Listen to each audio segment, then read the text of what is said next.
Welcome back. The largest fundraising event and community gathering for type 1 diabetes in South Dakota is taking place next week. And joining me this morning to talk more about the JDRF One Walk is Miss Jessie. How are you this morning? I'm good. How are you? Thank you so much for joining us. So let's kind of talk a little bit just about, what this whole walk is for. We were talking a little bit about how, JDRF stands for, it's juvenile diabetes and stuff. Kind of elaborate more.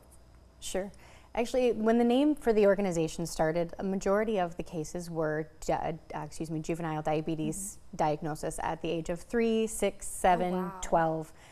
We are seeing more people diagnosed in the 20s, 30s, 40s, and even older than that, but we've kept the name. And we've focused on type 1 diabetes as a whole.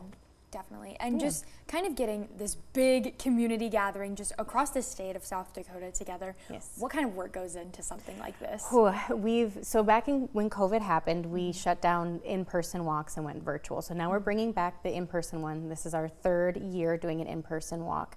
And it's completely volunteer-led from, everything, all the fundraising for the event, everything, organizing the event, everything is volunteer-led, and so it's a lot of work.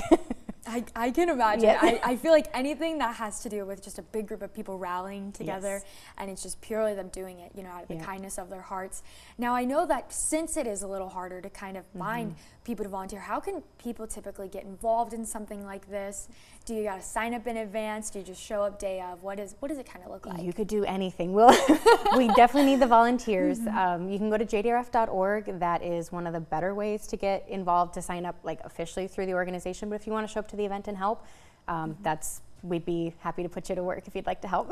That's incredible. And let's talk more about the event. Yes. What all goes on during this day? Obviously, it's a walk that people are kind of participating in.